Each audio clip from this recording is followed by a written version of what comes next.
Howdy hey tadpoles, welcome back to the bog. I'm your host RIBBIT and I hope you're having an alright day. Now today's video is a bit more serious than my usual content, but it's something that's really important to me. We're talking about the prevalence of bullying within the art community. This video will be split between art lore and the online art community as a whole and the commentary sphere. So, let's have a little chat. In recent years, the art community, especially online, has seen a big rise in bullying, and I don't mean criticism or disagreement, I mean full-on bullying. A lot of it stems on TikTok, where posting your art has become a bit of a battle zone.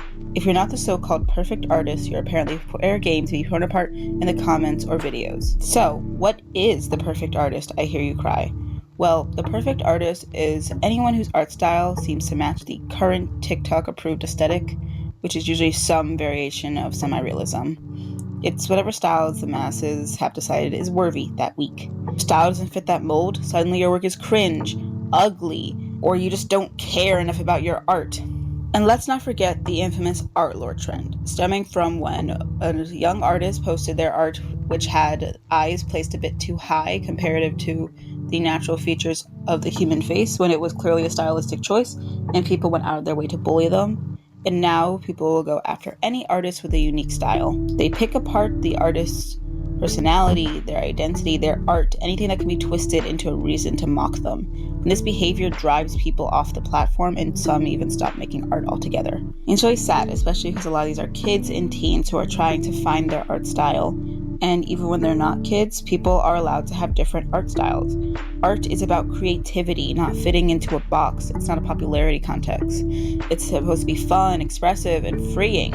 Commentary is a wide genre on YouTube. Some commentators focus on movies and media.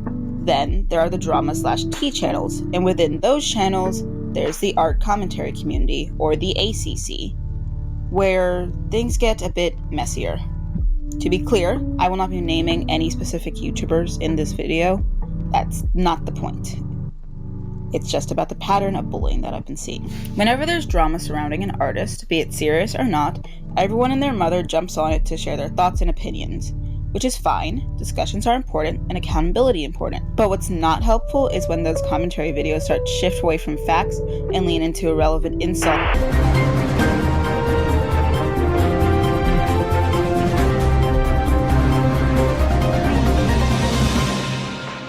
Breaking news! RIBBIT was just caught taking candy from a baby, and last year he said he was 16, but this year he claims to be 17, so you guys should all unfollow him.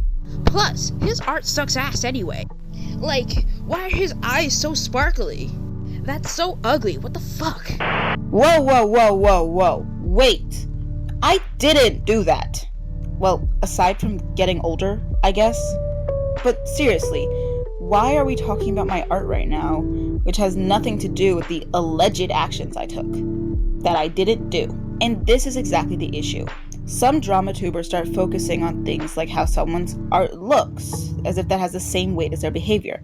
They spend half the video picking apart the character designs or line work instead of actually addressing the issue. And look, I get it. It's easy content. It's cathartic. But here's the thing, when you attack someone's art style to make a point about their behavior, you're not just hurting them, you're insulting every single person whose art style remembers theirs. You're bullying by proxy. And that's what turns an informative video into harassment fuel. But RIBBIT, they're a bad person, so why should I be nice to them? They deserve it. Okay, but here's the thing, you're not just hurting them. You're building a culture where anyone who looks like them, sounds like them, or draws like them becomes a target too. You're sending a message that style equals morality, and that's just not true.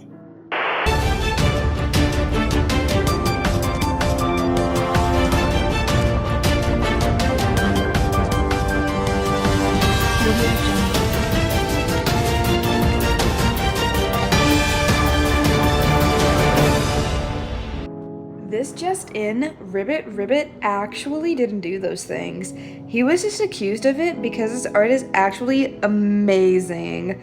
Like, his art is just too good, so I don't think he'd do those things. Thanks, I guess, but you're not helping either. I'm not? No, go away. As I was trying to say, assigning morality to art styles is a super bad idea. It attaches labels that end up being nonsense, such as the pro shipper art style, which gives people the impression that any cutesy or chibi art style are the drawings of a pro shipper. It doesn't just encourage bullying, it also has negative effects in the opposite direction. I've seen videos of people claiming that people didn't seem like they did whatever they were accused of because their art was too good, which is so odd. Someone being good at art doesn't make them a good person. Having great anatomy doesn't equal great ethics. Being polite in DMs doesn't mean they aren't hiding something behind the scene. Bad people can be talented, and good people can have beginner level art. It's not about the aesthetic, it's about the actions, and when you conflate the two, you're just spreading confusion and harm. And it's not just about art styles. I've seen people getting mocked for using certain color palettes, drawing incorrect anatomy, or just their voice for someone stuttering a bit in their video. It's not commentary anymore, it's cruelty. Even thumbnails have become little hubs of bullying. Exaggerated expressions or rude labels slapped over someone's face in OC. It's so clickbaity, it hurts. And it doesn't make you look cute, it doesn't make you look quirky, it just makes you look mean-spirited. And yes, we should call out harmful behavior. And yes, we should educate our audiences.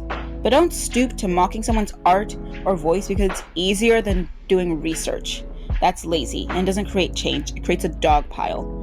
You say in your video to not harass anyone involved, yet you spend your video shit-talking and telling everyone how their art is garbage.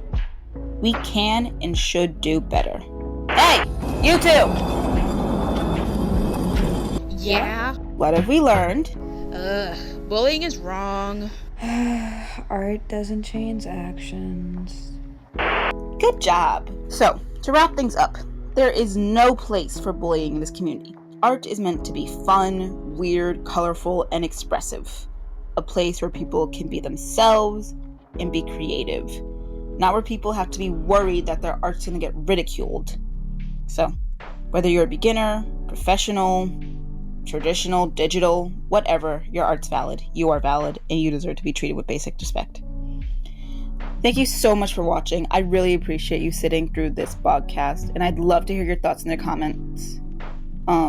Huge thanks to my friends Phoenix and Soren for voice acting in this video. Links to them are in the description.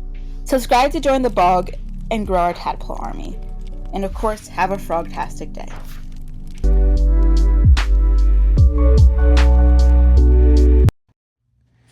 This just in, RIBBIT. Okay.